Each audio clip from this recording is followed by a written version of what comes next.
Good morning folks, from Pipers Persuasion. Today is the 1st of November 2011 and we've got the best day in November so far. Well, it would be because it's the first day and the sun's shining and it's the city of Dunblane. I thought it was only 5 cities in Scotland, Glasgow and Edinburgh in that order. And Edinburgh, Aberdeen, Dundee and recently Inverness, but apparently we've had another city hiding away for ages because it's got a cathedral, and that's the city of Dunblane. And we've got a beautiful house here. Andrew Wright is our interviewee today. Andrew is going to give us some serious information about piping in general, Pibroch society in particular, and expression in Pibroch, and we're also going to cover teaching of Pibroch and other music, going to cover judging, pipe bands and solos, and various other matters related thereto. So, as usual, sit back and enjoy our interviewee today, Andrew Wright. Thank you. Thanks very much for appearing in Pipers Persuasion. What did you do when you were working? Well, I was a mechanical engineer by profession, and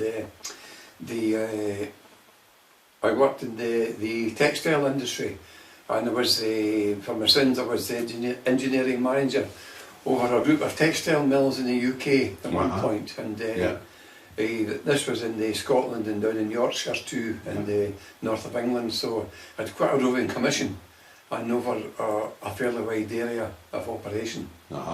And I was based in Alloa, which is only 15 miles from here, and I worked in it was actually part of the Coates Patents Group, Coates Textiles, and plant in Alloa we made a hand knitting wool.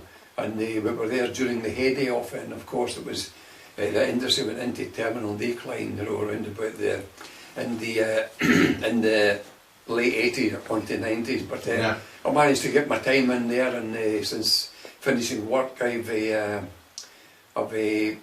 piping just moves into my time, and I've gone along with the flow, so to speak. So, what caused the terminal decline? I know it's not to do with piping, but the real thing. In our industry, two things. The first thing would be the foreign imports, because the wages here started going up through trade unions, and what happened that they then source the same work overseas. So where did the wool come from? The joke used to be that people over there work for a bowl of rice. But it's a certain amount of truth in it. Well, the wool came from all over the UK, and we spun it and we dyed it and we packaged it and sent it all over the world. We used to do about, in our heyday, about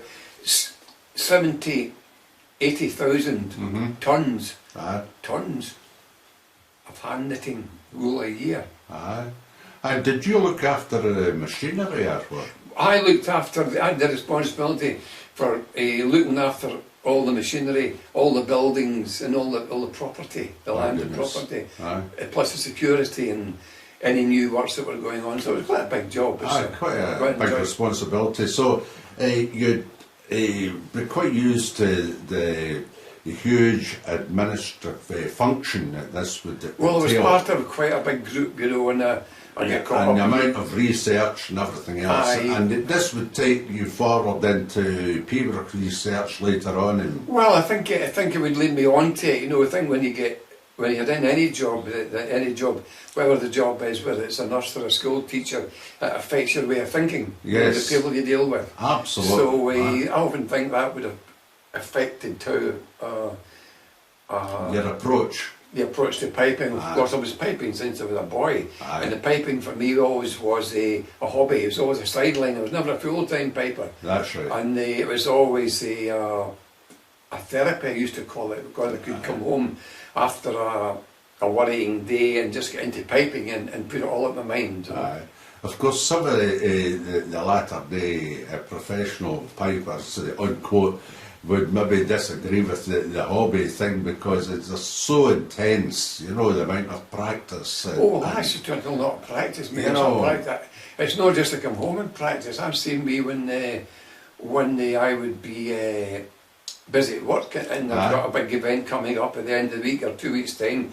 I used to practice during my lunchtime in the car in the practice chanter. And you know, I used to have to, and if I went away in business down south, I would take the chanter with me. And I was never without the chanter, so it was a fairly constant thing in my life, even during busy times. And we'll maybe talk about practice later. Right. The amount of practice when we come back up to that, the competing days. But where did it all start? Who taught you initially? Oh, I started off piping in the Boys Brigade. Govan. In the Govan area of Glasgow, right? Yeah, in the shipyard part of Glasgow. And it was quite a sort of rough and tough area in these days. Yeah. And I went into the Boys Brigade and they gave me the chanter. And I might even have been a bugle they gave me, but it was a chanter they gave me. And that started me off in piping, which had no... What brigade was it? The 213th Company, Boys Brigade. And that was in Copeland Road, was it? No, the Govan Cross. Govan Cross. And who else was in the same BB pipe band as you? Oh, just local guys. You know, there was Ian McFadden, reckon. Well, the Ian was in funny enough, in the Govan area at the same time there was Ian McFadden and Norman Gillis and Kenny MacDonald. All at the same time. And we were four sort of contemporaries. Yes. So at that time we never, well, I knew Norman, I never knew Ian, but you know, we were all in that area of Glasgow at the same time. It's amazing, absolutely amazing. And so can you remember the name of the guy that taught you in the BB? Oh, the first man that gave it was Jimmy Pettigrew. Who used to be the pipe sergeant of the Red Hackle pipe band. He taught the BB, then he left and I was taught by a man called Tommy Liddle. And Tommy Liddle, I think, was a wood turner with Peter Henderson's. That's interesting. And then he left and it was a man, Jimmy Hasty, who worked Jimmy worked in one of the big engineering works up at Paisley Road Toll, and he gave me great encouragement. So I know I talked about other boys, but in these days, you know, there was no sort of it was all informal. You know, when you were taught with the older boy, and I suppose to a large extent I was self-taught as well. You know, even though I never got a weekly lesson. You join the Boys Brigade band and you pick it up from the others. That's the sort of time is a premium. So when did you get into serious sort of tradition? Well, how it started to me, I took a very great interest in the music, which happened to be pipe music, and I went in for the Boys Brigade Battalion Championship. Okay.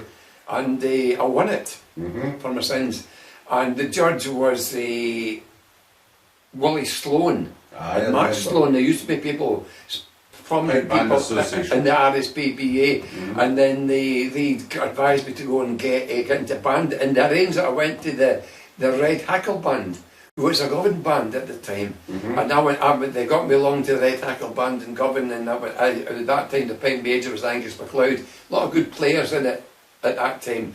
And of course at that time I wasn't good enough to play in the band the first year, so the pipe major Angus MacLeod always said, you need to go and get yourself some private tuition.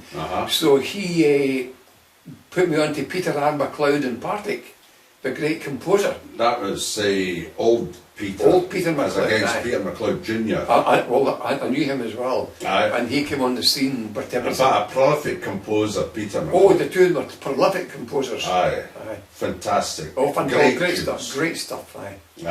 Very complicated tunes, some of them. Oh, wow, but they're marvellous stuff, you know. Maybe mention a couple of their tunes, can you? There's any amount, you know, the great pipe band march of the Hugh Kennedy, Don MacLeod, and the great real John Morrison and Passant House, that sort of stuff. But there's any number, you know, he's a big output, and the thing about the output, it had a very high percentage of class in it. Yes. You can get composed and they compose they say they'll compose 200 or 300 tunes, but nobody plays them. Exactly. You get people like Peter and MacLeod, maybe compose, I don't know, 100 tunes, but about 80% of these are played regularly, same as George S. McLennan. Aye, and a bit longevity, these longevity, then you never get fed up with them. No, absolutely. Absolutely. They're always fresh. So, what kind of teacher was Peter then? Well, he was old at the time, and he introduced me to Pibroch. Aye. And he put me on to 6 Pibroch, and I was able to, he gave me the taste for it, you know, and... Do you remember the first one? Aye, the first one was a strange tune to give a learner. It was The Lament for the Only Son, which is quite a difficult piece, and he said, we'll go on up to Lorries and buy the Pibroch Society book that's got The Lament for the Only Son. Aye. So I think it was book 7 or something, so I got that, and he put me on to Lament for the Only Son, you know. And great tune. Oh, great tune, and the sort of, the thing that was, I remember I was able to, I couldn't play it, I could memorise it, came to me. And he was quite amazed that I could have it memorised maybe in the first after a week or something, you know. And he taught me, he took me through 6, and then I went to do national service. And I was in the Royal Scots for 2 years, and when I came out, I Who's the pipe major in the Royal Scots? Oh, the pipe majors in the Royal Scots. I take it you played pipes in there. Oh, I went to pipes and drums. It was a pipe major. There were 3 pipe majors. The one that just left when I went in, and who I've actually kept constant touch with, is a pipe major, Bill Robertson, who arranged before he went that I get into the band. And he's over in New Zealand now, and I've kept in touch with him for all these years, but never met him. That's funny. That's amazing. Aye, and he's over in New Zealand, and he's composed tunes. And then it was George Fraser from the Seaforth that he took over after him, and then. It was George Fraser. Well, George Fraser, fine player. Was it? Aye, George, a fine player. He came to the Seaforth, and at that time, the pipe sergeant Robert Burns was away in the pipe majors course, and then Robert Burns came back in the pipe majors course. He took over from George Fraser. I think George went to the paratroop regiment after that. Okay. And Bobby Burns was the pipe major for the rest of the 2 years I was there. Aye. I'm going to just drag you back a wee bit. While you were going to Peter, before you went into national service, did you do any competing as a boy? Oh, competed in the current junior competitions at the time. Aye. Took my share of prizes in them. Aye, aye. And was that with Pibroch and light music? Pibroch and light music, aye. Aye. What kind of bagpipe did you play? At that time, I played a set of ivory pounce bagpipes made by R.G. Laurie. Aye. Did you find them okay? My father, well, at that time, my father bought them for me, you know, and these were hard times, and they haven't looked back in it, you know, so. And the chanter at that time? It was the chanter at that time, the pipe came with an R.G. Laurie chanter, but the Boys Brigade band at that time were playing chanters made by Piedmore Highland Industries, who were a forerunner of R.G. Hardy. Did ya? And we played the Piedmore chanters, and I played it. But of course, at that time, a chanter would be a chanter to me. You know, I wouldn't have the expertise to. Which one I like the best. I've touched on this with other interviews, but again, the viewer gets a wee bit lazy and doesn't maybe just pick up everyone. So I'm just going to touch on it again. While we're on the subject, no Canmore bags, sheepskin bags. Oh, sheepskin bags. And the cane breeds. And syrup and treacle to season it. Aye. Did you ever use honey? I used honey as well, aye. Aye, because fun enough I was at Blair Castle at weekend, and somebody was talking about the honey, you know, and the seasoning, which probably was a lot better than your syrup. Oh well, when I mean, because we were right in the, you know, we were a big industrial part of Glasgow, and you couldn't get honey. And the syrup, and your mother always used syrup. And but when I got a wee bit better, I learned that honey was the best bet, and I managed to get honey to season it. I remember using treacle once. What a mess. Oh dear, oh dear. Aye. Because for that thing, it just ran right out the bag. I ran out the bag, aye. Did you make your own valves? I used to, well, we could get them. I made my valve with a wee leather thing off the tongue of a shoe or something. That's right, it seems it is. And you became quite expert at shaping it up. And you shaped it up, aye. But no water control or Absolutely any no of that water sort of control. stuff. No. Of course, the bagpipe in that day, even if it was the same instrument, but the setup was a lot more crude. Aye. And none of this sizing of sheepskin bags. You just get a bag and that was it. I used to get a bag out of Peter Henderson for £5, a sheepskin bag. But they did ask you what size you wanted that in. Oh no, a bag. You got a bag and that was it. You took what you got, And they actually, you would take the stocks up, and even when I was competing, you would take the stocks up and you would tie them on, get them tied on and bag tied on in season, £5. Aye, there you are. Fantastic. And what does it cost now? It's worth... Oh, you're going to... Yep, it'd be a couple Three £100. figures, well, three figures. Aye, it'd be a couple £100 for a good sheepskin bag tied in. That's amazing, eh? So, that shoe, you competed, you went in, you were taught by Peter McLeod, and then you went in through the army system. So what happened when you came out of the army? Well, I went back. I used to attend technical college in the evenings, okay. And I started going back into that again. And I was still piping in. By that time, I was in the Red Hackle band. Now, tell us a wee bit about the Red Hackle now. The Red Hackle band would have been the first sponsored band. Aye. That's going back into the late 1950s. You've had good practice. The practice up at Ibrox School. The school facing Rangers. That's Edmondson Drive. Edmondson Drive. And it was a special school. No, that's a normal school. It's a normal primary school. Okay, that's fine. And do you remember who was the headmaster at that? Oh no, we went in the evening. No, but I'll tell you who was the headmaster. Who? Hugh Kennedy. Oh, I think he was. Tyree. I think he was. I think I remember something like that. Because I remember visiting him in Tyree with the College of Pipe in summer school, and ended up in his house playing small pipes. Aye. And there was who composed Hugh Alexander Lowe of Tyree, the 2/4 march. Oh, I think that wasn't Peter McLeod. I think that was composed by, it might have been somebody Mackay. I don't know whether it was Roddy Mackay. Aye. Terrific tune. Aye, but Hugh Kennedy, I'm sure was a headmaster at Oh, that school when they were in there. I know that he was a headmaster. Aye, so that's a funny wee tie-in, And a tie-in there. But so you went back to the Red Hackle. What age would you be then at that time? Oh, I joined the Red Hackle, Alan, when I was about 15 or 16. Aye, but when you come out of the army... When I come out of the army, I'd be get deferred for going into national service. I came out, I'd be about 23, and I took up the playing with the Red Hackle again. Okay, and what year, I'm trying to work out a year here, roughly. That'd be 63, 64. So, when did you become the pipe sergeant then? I was never a pipe sergeant. Were you never the pipe sergeant? No, I was always... Were you not a pipe sergeant in the year that, what do you call it, the pipe sergeant took over for the pipe major? Donald Murray? Aye, Donald Murray. No. Who was the pipe sergeant? The pipe sergeant to Angus MacLeod was Tommy Hutton. Aye, but for the year that Murray had it. Then Angus MacLeod stepped down. Aye. And Donald Murray... Aye. Was a pipe major of the Renfrew, and I think the Renfrew band was going through, but then Donald came and took over as a pipe major. Right, of the Hackle that particular year. At that particular time. And who was in the Hackle pipe band? Tell the folks about that. Oh well, Norman Gilliff and Ian McPherson played in it for a while. Doogie Ferguson. And Doogie ended up the pipe sergeant.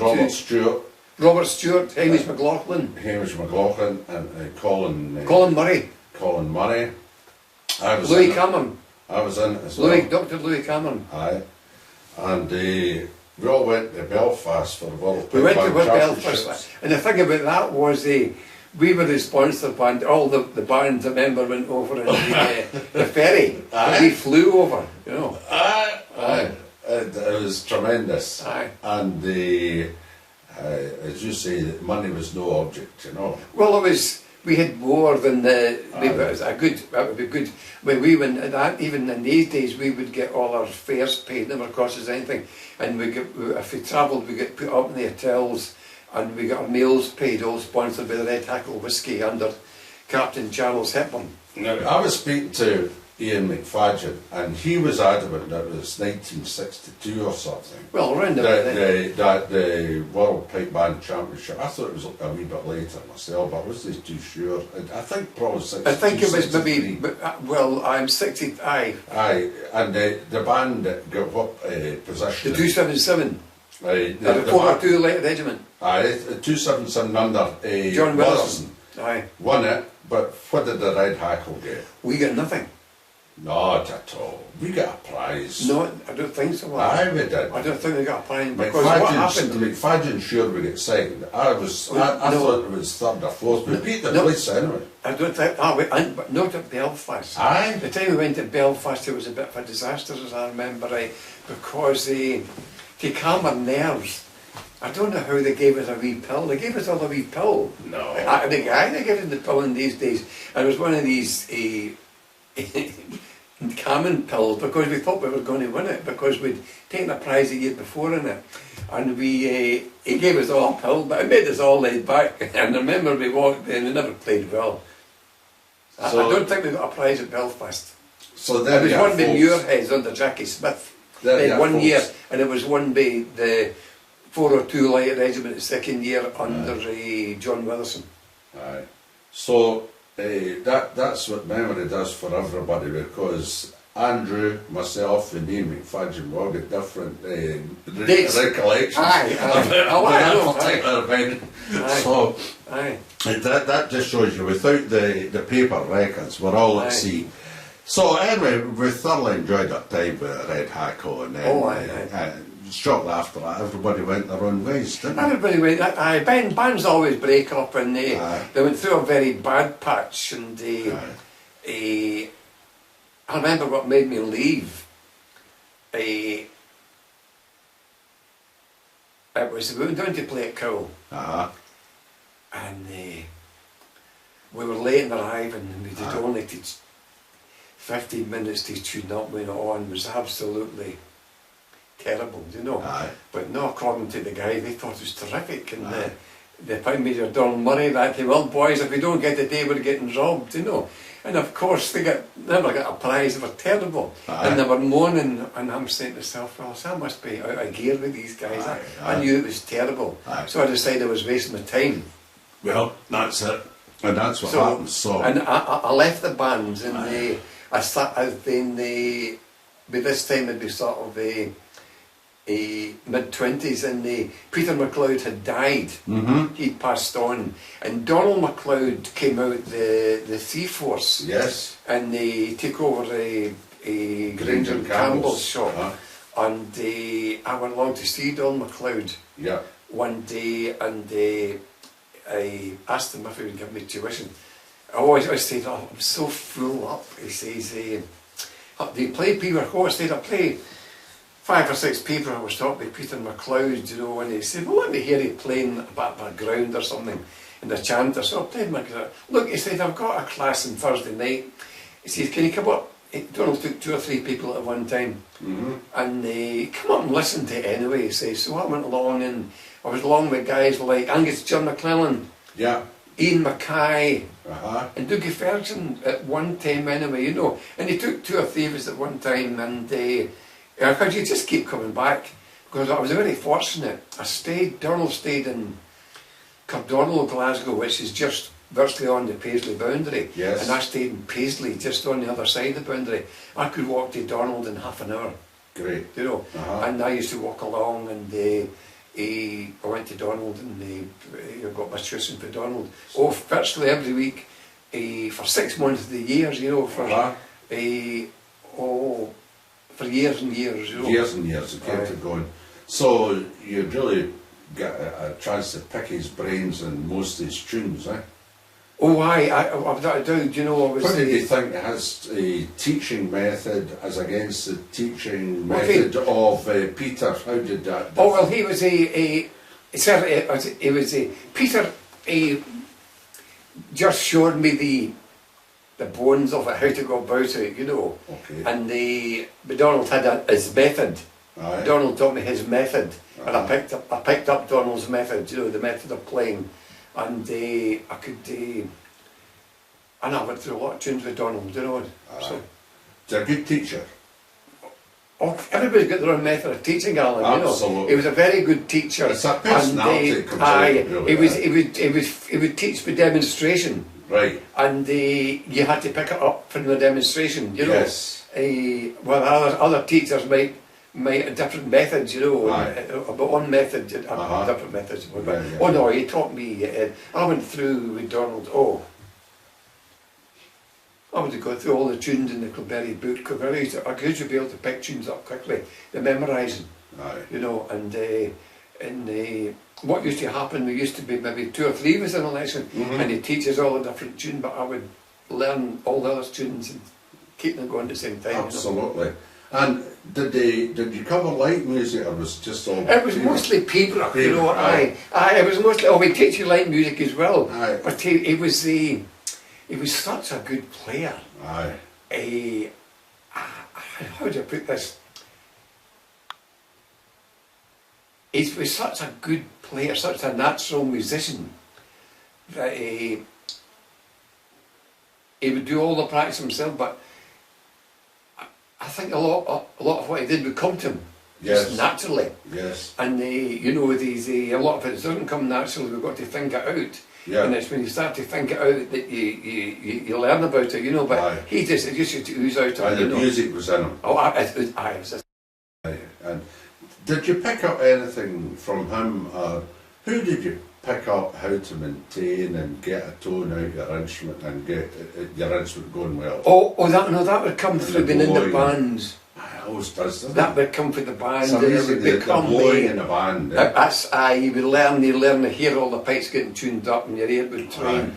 And then you just piece it all together yourself, you know. And I picked a lot up about instruments when I did my national service, because we used to play, and we were in Berlin for a year and with the Italian band, and we had to play out in the snow and all this, and you learned how to maintain the pipes, how to keep it top it in adverse conditions. And then that gradually develops into a skill in obtaining better tone. Yeah. You know, when you learn it first, you keep them going, but then the better they get, you learn how to get them sounding better, you know, in the search reads. Had you changed your instrument by this time? Oh yes, I got, at that time I got hold of an old lorry set that were made in 1904. And when I started competing in the Open, you know, it took me, funny things are different days. When you competed in the Open, there was no grades in these days. You had to go in right away against the top guys. The top guys. And I remember I went down to compete at Thjis for the first time in an open competition. And I get second in the Open March. And I never got another prize for 6 years. 6 years it took me, you know. I don't know whether that must have been a mistake, or maybe all the other guys had a bad day, or it might be the judges, but I went down and I get signed. I said, but another 6 years before that, 5 or 6 years on before I got prized. And it was that time I was going to Donald, you know, but it was I suppose I competed, you know, but I was more interested in the subject as a whole rather than doing that. I mean, if you take some of the guys and they're competing, they would learn a small number of tunes, play nothing else but these, but I tended to sort of try to spread my wings a bit, you know, and take in the whole picture, you know. And then I competed with Donald, you know, and he put me where I got to. Did you ever come across the Morrisons, Fred and Ronnie? I knew them. I knew them very, very well, because that time I stayed in Bishopton. And old Fred stayed in Bishopton. And I gave young Fred lessons. Then I started teaching. I started getting involved in teaching maybe a bit early. Looking back now, if I'd wanted one more prizes, but I got involved in teaching, and I would teach guys like Ian Plunkett. Remember Ian Plunkett? I remember Ian, terrific player. Absolutely terrific player. For the viewer, he was one of the pipe majors of Strathclyde. That's right. Band. Well, guys like that. In the 90s. So in along with my competing, I get involved in teaching people. teaching, you know, and you that develops you as well, and you become, the more you teach, maybe the better you get at it, or you get more used to doing it. But I taught young Fred, and I knew the father very well. I was very friendly with Ronald Morrison, yes, Fred's brother. Did you ever pick up anything at Pembroke from them? Oh, yes, I used to go and, I stayed 5 minutes walk from old Fred's house. And we'd go and visit Ronald quite often just for a yarn, and we would talk about it, you know, we'd talk about it. The subject. I got very, very close to Ronald Morrison in the latter years, you know. Yes, I'd known him a long time before, but as I got older, we all got older, and Ronald and I sort of developed a sort of a camaraderie, I don't know what it was. You know. So, I get the sense then that for your learning from Donald and others, that you're doing a bit of research in the background here. Well, I wasn't researching for research's sake. No. It was just to find out about it, and then you piece it all together yourself. I mean, you wouldn't have just taken a page off a book. Oh no! Well, I read all the books, you know, and I could always. I was so fond of the subject that I could remember a lot of it. Aye. Although as you get older, we begin to question things. I remember because it's. I could memorize tunes very, very easily, you know. Aye. And. But did you look into the background about who composed the tunes? Why? That's what I'm trying to get at. Without a doubt, Alan. Without a doubt. If I'm teaching guys... So where were your sources? Where did you look for this just information? Books. Pibroch Society books.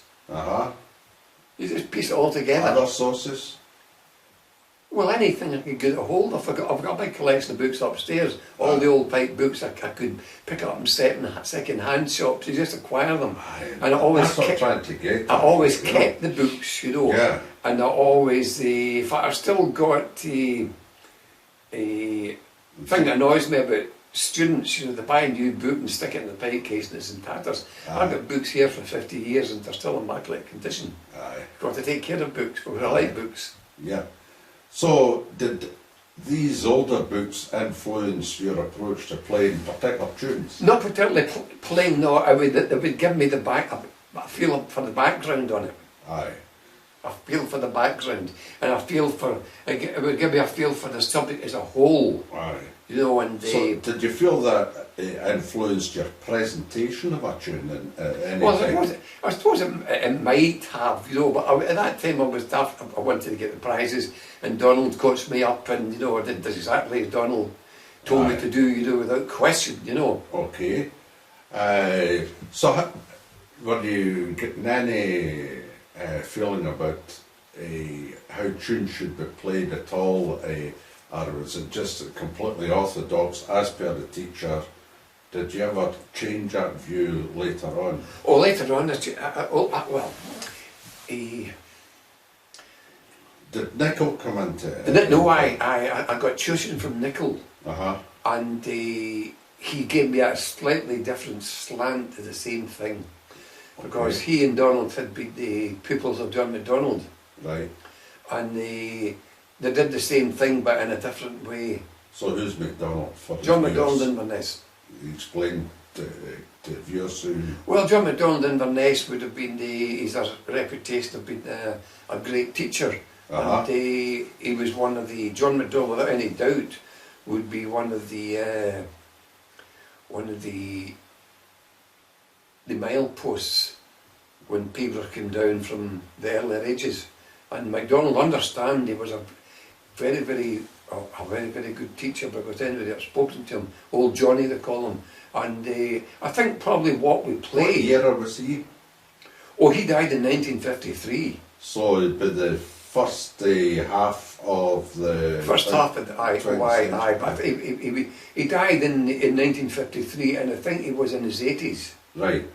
And he had this reputation of being the teacher. You know, and I'd love to have met him, but he was away before I sort of came in the scene. But he was and I understand he had his own teaching style. He didn't take prisoners when he taught, you know. And everybody's got a different teaching style. And I remember Donald told me, Donald said that Donald won a big prize, making the gold medal, and he told me that when he went to play for John McDonald the following week, and John McDonald said, never gave the gold medal for that, did they? That he would always sort of have this, but maybe he would chide people. And Nicholl told me once that he went, the first time he went to McDonald, and McDonald was quite a formal man, you know. He stayed in I think it was Percival Street in Inverness, and Nicholl was sent along with the arrangement with the King George V, along with Robert Brown. And Nicholl told me that he went in, and McDonald says, come in, and he says to Nicholl, play me something. Nicholl told me, I've got the pipes out, and it's tuned up, and I played my tune, and McDonald says something, there's no right sending you to me, he says. Aye. You're not ready for me yet. Something like that line, you know. Aye, aye. And he says, he gave me right dressing down. Aye. And he says, well, you better play me something else. And Nicholl said, I played him something else. And he says, he commented on the tune, and he was always very scathing. But when I was going, he said, I'll see you next week. Aye. So I would reckon that he was maybe stamping his authority just on the putting people. his marking down now. But you don't get away with that sort of thing nowadays, Alan. You don't. Who taught McDonald then? Did you have any information about that? I'm told he was taught by Callum McPherson. Aye. And McPherson goes further back to who? They would go back. They can trace. There's a lineage that could probably be traced going back to Angus Mackay and Hugh John Mackay with his father, who we are told, and I believe John Mackay was the funnel from which all the people filtered through. John Mackay of Raza. So, and the Mackays, did they take it from the McCrimmons? Probably, aye. Aye. Aye.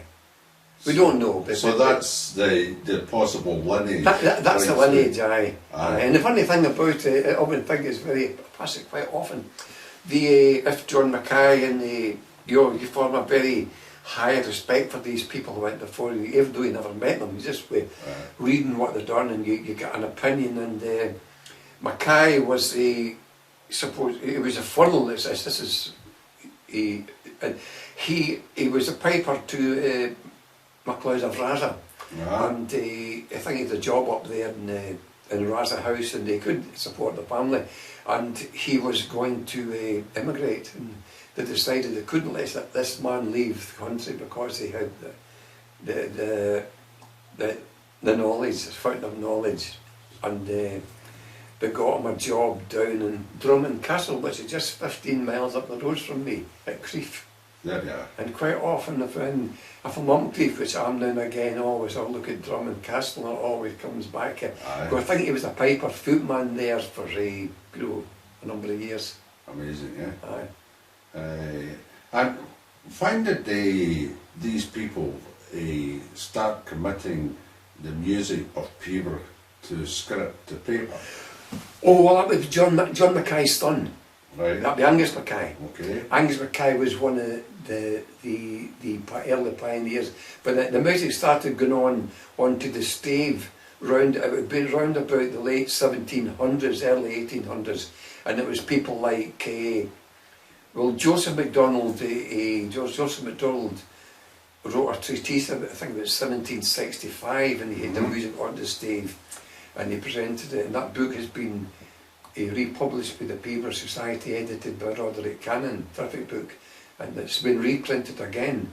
And Joseph MacDonald's collection, and he goes into some of the details of the music, and it would appear as if it was different from what we play today, but that's fair enough. From your sense, do you feel it's authentic? Oh, I don't doubt it's authentic. Yeah. And it's an authentic presentation. Now, before that, it was just an oral tradition. Oh, it was an oral tradition. Aye, it was an oral tradition, but sometimes the we don't know, we've got to guess a lot, you know, because these people never wrote anything down. No, it's not a big historical record. Aye, and then around about the same time they started writing, they would teach it by a vocal system. And they started writing this down in about the late 1700s. So where did Cantor come in? Well, Cantorach was sung, and then Cantorach was sung, you know, I would sing it to you, and we would imitate the sounds and teach the people that way. And then as far as I know, and this is admitted that the Highland Society of Scotland came to the conclusion that the music was dying out and there's no record, because the oral tradition depends on how good the memory is of the person that's telling you. So oral tradition would sort of maybe, it would alter too. You know. I hope it's a wee bit better than your memory about a red hackle pipe. Oh, I think Belfast. In fact, the thing about oral tradition now is the longer the gap between the event and the reporting of it, the less accurate it becomes, you know. As we have described this morning. Things change over the years, we've got to realise that. But what happened was that the Highland Society, and this is minuted, that they offered prizes. They started the competition in 1781 in Falkirk, Thjis. Falkirk. And then this increased the competition system would start then, and it would increase the number of people playing it. And then that improved up, but then it got to about the late 1700s, and they realised that they must do more, and they started offering prizes for writing it, as we're told, writing it scientifically. Okay. Okay, and people like Donald MacDonald, Angus Mackay, and the MacArthur manuscript all came in and started around about that period from late 1700 up to the 1820, 1830. Angus Mackay was a little bit late, but they also, when they offered, the funny thing, they offered prizes for writing scientifically, and we're told that this man came up with words written in a strange language that nobody could understand. And this might have been the attempt to, the first attempt to write Cantorach on paper. Maybe even in a formal system. Yeah. Because up until then it might have been informal. And if this Cantorach system, that's really something. This guy must have been a genius. Because he wrote about 169 tunes. Who was this? This Colin Campbell. Right, okay. And he presented 2 of the books, or 3 of the books, I think we were told that at the competition nobody could understand it and the books got lost. But they eventually turned up in about 1905 or 1908, and by this time, fortunately enough, the Pipers Society was formed. And they got hold of this books, with this, I've got copies of them upstairs, you know, and gold copper plate writing, you know, 2 big books, you know, one is lost, never come up again. And the fortunate thing about it, but this time some of the music had been put on the stave by Donald MacDonald and Angus Mackay. Okay. So they got the tune titles, and they saw the tune titles and written in this strange language, and they would have the Cantorach, and they had a score, so they were able to backtrack and work out a key to the system. And they could compare. They compare it, and they done it by backtracking. This is all due to I think it was Sheriff J.P. Grant of Rothiemurchus. Probably aided by Archibald Campbell. Archibald Campbell of Colberry would have a hand in it too, but Rothiemurchus has got the name for doing it, and he would crack the code, so to speak. Aye. So would that lend towards the authenticity of the record then, when you've got almost 2 separate sources? You've got a Cantorach source and you've got on stave. Right, but the weakness about the Cantorach written, it never showed any details of timing.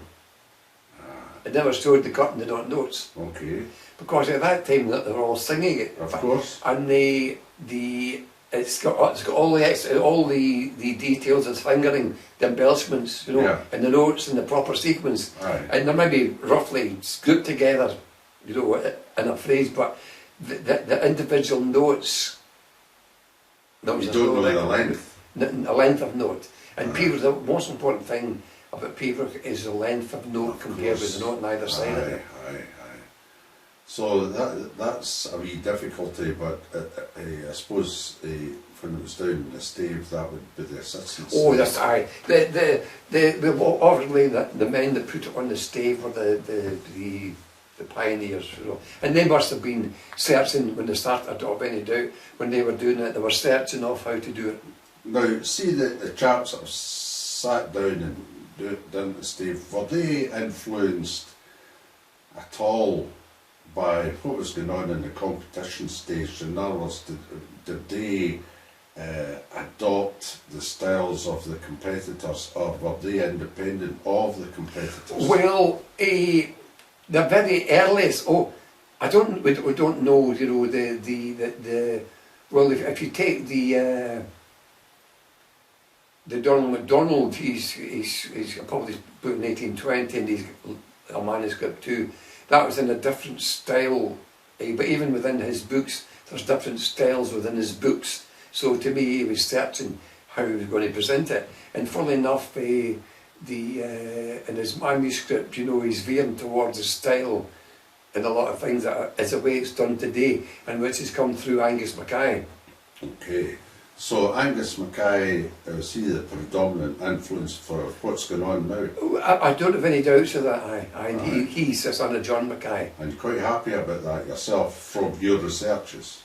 Well, I don't know what researches. You know, it's I've your opinion then? Oh, my opinion. Well, this is the way I'm fairly certain that this is the style that we play today is started off from Angus Mackay. Aye, but are you, in your opinion, are you kind of happy with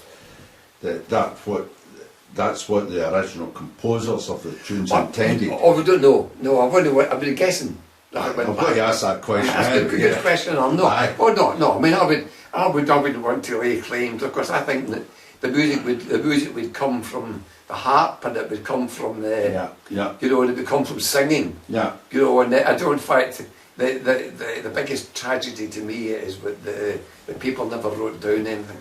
Aye. You know, it's all. But I'm interested also, by any other question that I've posed, is how has competing influenced the presentation of the compositions by the original composers?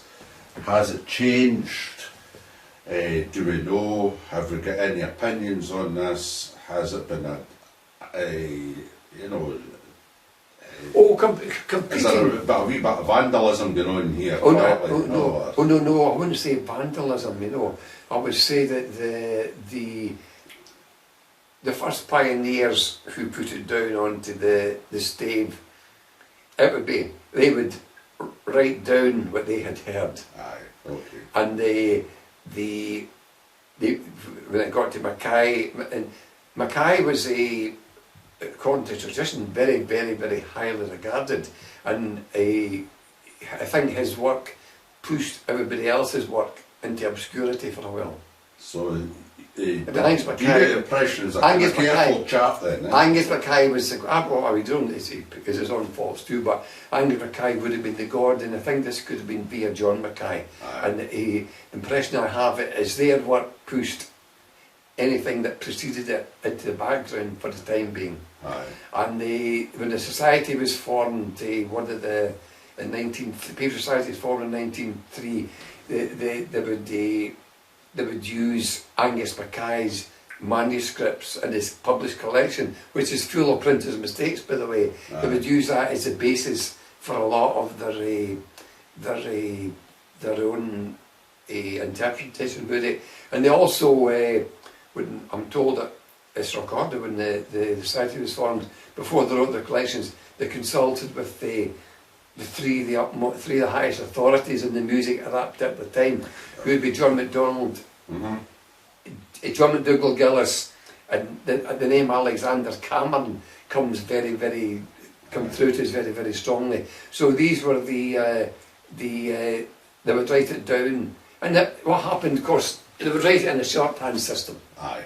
And they wrote it in a shorthand system, so you could see the whole tune in the page. The whole That's tune right. maybe going to take 15 minutes. So, It's abbreviated, and you see it in the page, and that lets you see the structure. And but there's disadvantages in that too, because when they put it on the page, they abbreviate it and they leave out detail. Yes. So it's a skeletal. Yeah. It could be a skeletal score, and a lot of abbreviations, and What about putting time signatures on? they put time signatures on. Why do that though? Of course, there's time signature in the music, without a doubt. There's rhythm in the music. Okay, that's You see, right. without any doubt, there's rhythm in the music. Aye. I would state I was that. thinking of Bennis's Borderite. But that's can lead into pulse in music too. Aye. There's pulse in the music. So if there's no you think there's pulse, value in putting the 6/8 common time? there's a very high. Okay. Well, maybe sometimes it's difficult And to. it's not an accurate guide, but it's a It's a an guide, assistance. because you've got to learn where the pulses come.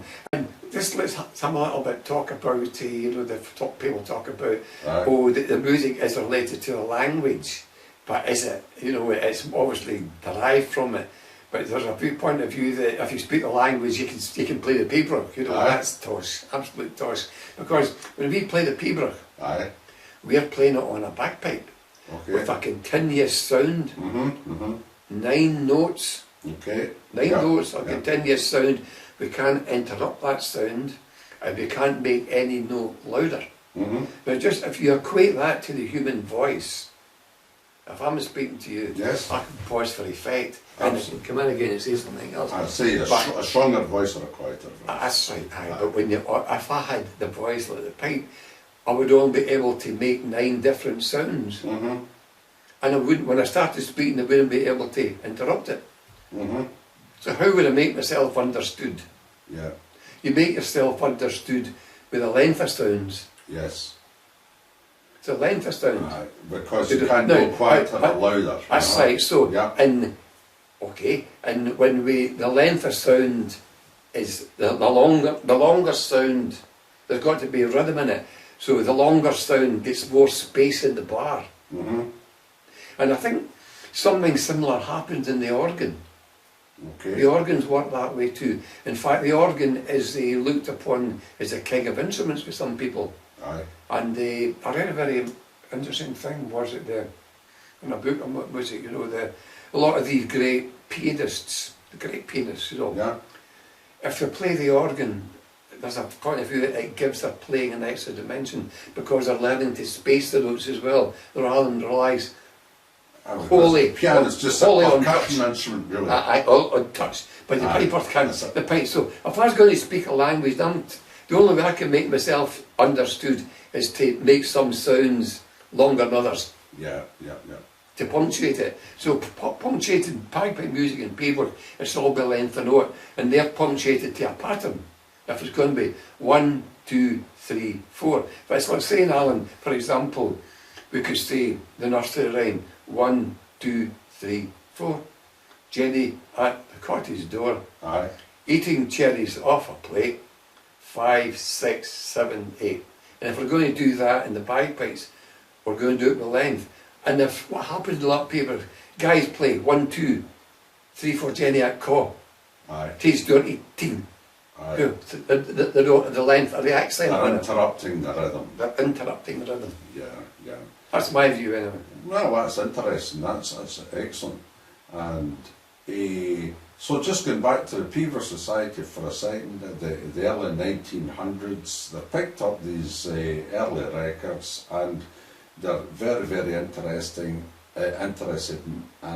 preserving Pibroch as an art. So they go from where to where. How did it go about this? The publisher take it.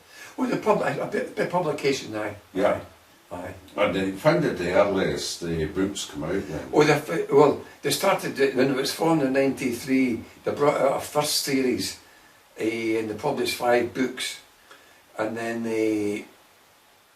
within the society there was a takeover, and the first president of the society was General Thjis Thomason, a great man, and the first series that was discontinued in the second series, which was started, first published in 1925, and we've got about 15 books and 2 or 300 tunes in it, and 15 books by 15, 20, roughly 300 tunes. And these books don't just contain the music. Oh no, notes, they editorial notes. The notes, aye. And the opinions on how various bars should be expressed, and well, grace notes left in, and the there's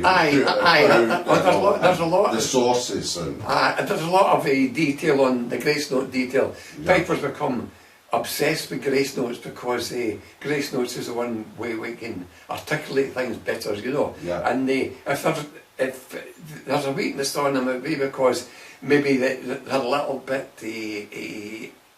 obscure. For example, there's one tune that comes to mind, Lament for the Only Son, funnily enough, was the first tune I ever got, and there's a succession about 36 equal crotchets in a row. So which one do you make the longest? Aye. Where do you start, you know? Yeah. And they're in groups of 4, so that tells me something right away where I would put the stresses, you know. Yeah. So but these things are left blank. And what happens when people come onto the I call them the modern day scores, they lean in the wrong direction. Sometimes. Aye. And this is where the teaching comes in. That's where the teaching, and we'll come back to that in a wee second. I just want to stay with the Pipers Society for a moment, because you eventually come into some prominence. How did you get into the Pipers Society? Well, I just joined it because I was very interested in it. Aye. And I got interested in the music and became a member of the Pipers Society. And ended up on the committee, you know. I remember James McNeil suggested I could join the committee, and I joined the committee. And then it just took off from there. Aye. And you eventually became? Well, I eventually became the president. And how long were you president? I was president for 10 years. And I became president. It was Malcolm McRae that had preceded me as president. He'd been in for a while. And I superseded Malcolm, passed the reins over to me. Okay. And I took it from there. Quite enjoyed that experience?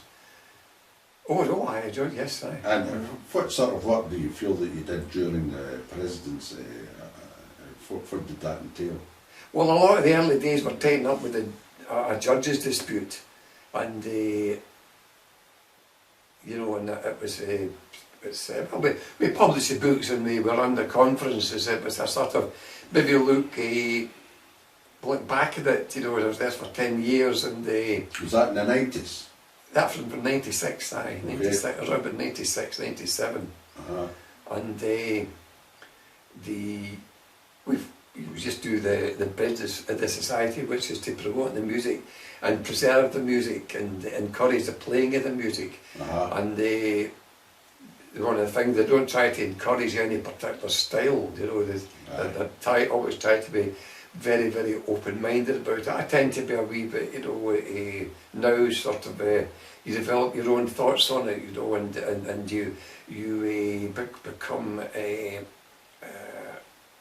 you lead in certain ways, you know, and I don't copy anybody, but I end up playing it more or less the way it was taught, but my own thoughts perhaps coming through as well, which is how it should be, you know. I wouldn't like to be I think teachers, you don't want to become a parrot of your teacher, you know.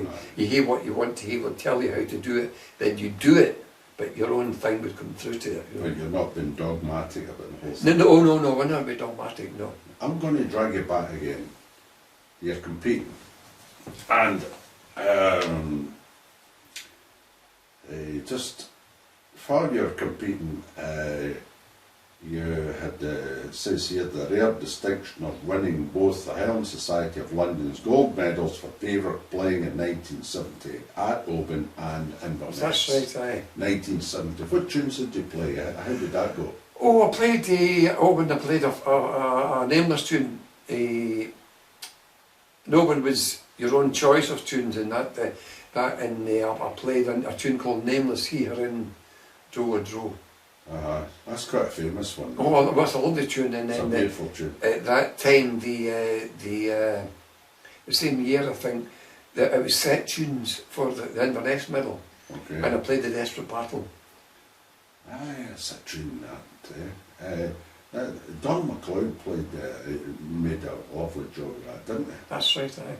Aye, that was one of his favourite week's tunes. Aye.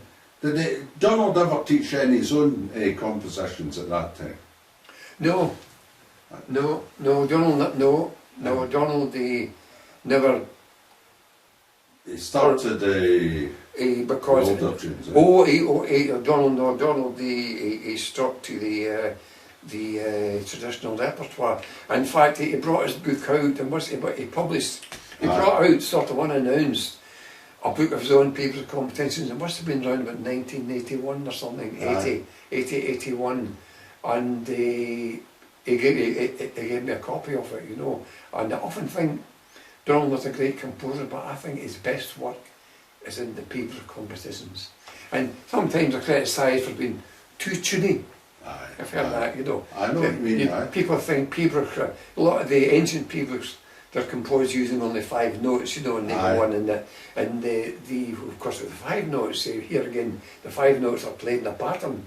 If you don't see the pattern as the rhythm, you know. So if you're playing the same 5 notes for 15 minutes and there's no pattern, you're playing nonsense, so to speak. Exactly, you know? yes. And, so no, Donald's tunes that I think his best work is in his paper competitions. And you won another award in 1979-1980, Piper Abund them all. Oh, that was a sponsored competition. What was that all about? Oh, it was held in the City Chambers in Glasgow. And it was started by William Baxter, who I know very well, and it was one of the earliest. It was in the early days of the invitational competitions, and they invited people who had won the medal. This was up about 1980, again 1979, 80, and the current competitors who held the gold medals, they got invited to it, and I managed to get the first prize. First class. And as a result, you became personal piper to Well, that was just a title, you know. I don't think I get involved in paying for the Lord Provost, you know. Did you do any stuff in the City Chambers at all for him? No. It was only a title which I never put any clearance on, you know. it was maybe I thought I meant more to the prize personal. Maybe meant more to them. Personal title to the Lord Provost of Glasgow. Oh no, they never done anything for me, Alan. The only thing I get involved in through it once. I thought as a wee government boy you'd been delighted with that. No, with the title being housing. But after government myself, and I was never taken on with the idea of Glasgow at any time. But the only thing I ever done under the title though was I had it was some tea rooms up in the Willow tea rooms in Sucky Horse Street. That would be, the architecture was by Rennie McIntosh. Yes. And they were refurbished, and they made a big job about it. So I get a call as a paper to the Lord Provost to go up and play the opening for it in Sucky Horse Street. I remember I went up there and I played that, but that's the only thing I got involved in. How much did you get for that? I can't remember. A cup of tea and a scone. Oh no, I think they were giving something for it. I remember taking time off my work because I was busy with work at that time, changing in the kiln the way through to play for it. Oh dear. So when did you become involved in the Competing Pipers Association? Well, I get involved in the Competing Pipers. I've come into the Competing Pipers were formed in because at that time the entries for competitions were becoming too big to handle. Okay. And when I won the gold medal, I was the last one out of 40. Jeez. And that's the competition person, it seems. and they thought that when the competing pipers started, and they instituted a silver medal competition. And in the early days, the competing pipers judged the silver medal, and that took away quite a lot of the pressure off the gold. But what's happened now, the entries are ever expanding, you know, and the gold medal is oversubscribed, silver medal is oversubscribed, and there's a lot of good players that don't get playing in them, and often think it's more difficult to decide who gets to play in the competition and who actually wins it in the day. Aye. Because it's a wonderful thing about piping that there are so many good youngsters playing now. Without any doubt, it's the competition that's preserved piping. Aye. But otherwise would be, you know, and the competition systems improves piping, because in my time there's a tremendous improvement in the standard of play right across the board. And even the instrument as well. And the instrument as well. It's And that's all due to entirely due to the competition system. Yeah. And people say that there's pluses and minuses that it introduces correct playing at the expense of musical playing, you know. But to me, music is a joint thing between a beautiful technique, beautiful tone, and interpretation. You know, Okay. in fact, you couldn't play good interpretation in a poor instrument. Nobody would listen to you. You know. So what position were you in the Competing Pipers Association? Oh, I became the president. Oh, I joined as a member, and I eventually was appointed president. How long do you have that for? 3 or 4 years or something. Okay. And what improvements did you introduce in that period? Can you recall anything? Well, the big thing we started off, we introduced the joint committee for judging, which goes on until the present day. So when was that roughly? That would round about the 1993, I think it would be. Okay. So there's been a wee bit previous controversy which we don't really need to touch on. No. And, but it settled down with you Well, and other associations and games. When I was the president, I had the responsibility of setting up a joint committee. Aye. And I remember we held a meeting, and we invited all the major competitions, and we came up with the because in these days the judges would be picked willy-nilly. By the secretaries of the games? By the secretary of any competition, they would quite often might be the local laird or something, you know. So when we set up the joint committee, we come up with an approved list, and we invited all the guys onto it, you know. And we put them into various categories, because up until then a judge was a judge, and so what's the criteria for becoming a judge? Well, in the solo piping, you know, they're very fortunate, because most of the bulk of the guys that play were good players. Aye. And or they competed successfully, Yes. and that was the basis of piping, you know. And there's I think it was 40, 50 names would be in the joint committee judges list now, you know. And the bulk of them were prominent players in their time. But did you look at a remuneration of the judges? Or did you No, not that's never been a purpose of the joint committee. Okay. Now that's always left to be, and as far as joint committee goes, so that left a sort of personal thing with the personal games thing, and all that a sort of personal stuff. thing. Aye. Sort of vary from games to games. But they're all of a norm, you know. Aye. And the guys that do it, they don't do it to make money, you know. No. They do it to put something back into and a great pleasure in doing, you know. That's It's a great wonderful. pleasure going up to Thjis or to Yes. the Garsa Garden or any place, and you get your expenses paid and the wee fee for doing it, and of enjoy course the piping. And the Competing Pipers Association itself, you introduced over the piece. There was introduced a grading system The grading system for the pipers. the grading system followed. So how do you feel about that? The grading system, does that serve a purpose? Sure. What serves a purpose? Why? The grading system more or less decides, or it forms the basis of who gets to play the gold medal, who gets to play the silver medal. Yeah. You know, and you're up the competing pipers regulate the results.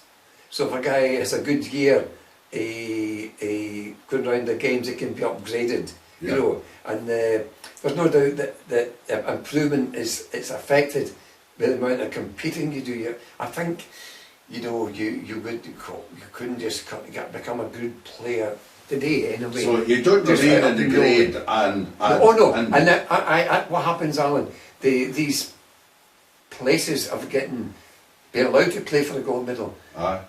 You don't just say, I think I'll have when I started competing, I think I'll have a crack at the gold medal this year, or I'll leave it till next year. You know? You couldn't do that now because there's so many guys want to play in it, and so many guys that are all good players. So how do you decide who plays? It's on track record, and the competing pipers do that. They do it very well. So they don't please everybody, but you can never please everybody. They certainly please the bulk, and their grades are respected. Describe what the grades are for the viewers that haven't seen those abroad, for instance. The way that it's on now, they've got a C grade for the guys that are starting off in the competing line, and they're usually people that come from the juniors. Yeah. You're in the juniors, although there's no, the age would be maybe around about 18, although guys enter earlier now, but there's the juniors and they go into C grade, and if they get prizes in C grade, they might qualify for B grade, and within B grade they might qualify for A grade, and they would qualify for A grade plus, which means you get the gold medal, and if you win the gold medal you go into the premier grade. So is that P? Premier grade. Okay, that's quite plain, that's easily explained. So you don't remain in these grades. Say for instance you take time out, you don't compete for a year or two, what happens then? I mean, for example, say that you're in A grade and you decide, I'm going to take a couple of years out, you know, you just don't decide I'm going to play next year. You would need to re-qualify again. So you've got to work hard at getting up the hill again. And no doubt if you don't, you would... I suppose it's because the pressure for places is so hard that everybody... And really that's what's caused. And there's people come across the world every year to compete in these competitions. So how did the people in North America, for instance, they qualify for Open and that sort of thing? Well, they come over here and they qualify through competing here, but there's also certain competitions in America that are recognised. And it gives them a status at what level they would go in it. Okay, that's excellent. Right. When did you become involved with judging pipe bands? Oh well, I've always been a pipe bandsman, Alan. I don't the red hackle. I don't sort of. I like to think, well, I'm in a band. Sometimes I think myself as maybe more of a bandman than anything else, because I came from the pipe bands, and I'm always very, very grateful to the pipe band and the Pipe Band Association. And I played in pipe bands, a first grade band, about 17 years or something. And then things, when my work, I got busy and competing as well. You know, I couldn't do the two things, so I had to step back, and they got me onto the judging of pipe bands eventually, and I sat the examinations.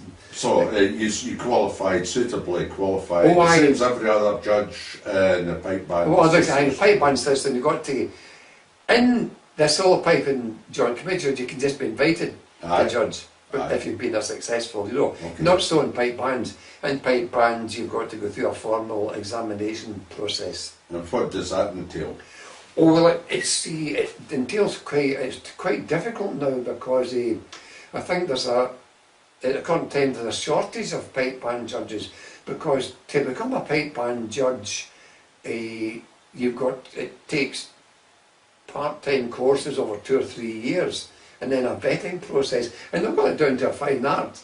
You do your music theory, you know, and the practical as well, and then you go through a vetting process, and you go through I think they go through some sort of psychological test to test your judgment, psychometric test. And so if you become a pipe, but you don't just become, you don't decide, oh, I'd like to become a pipe band judge. You can maybe say that for a solo piper.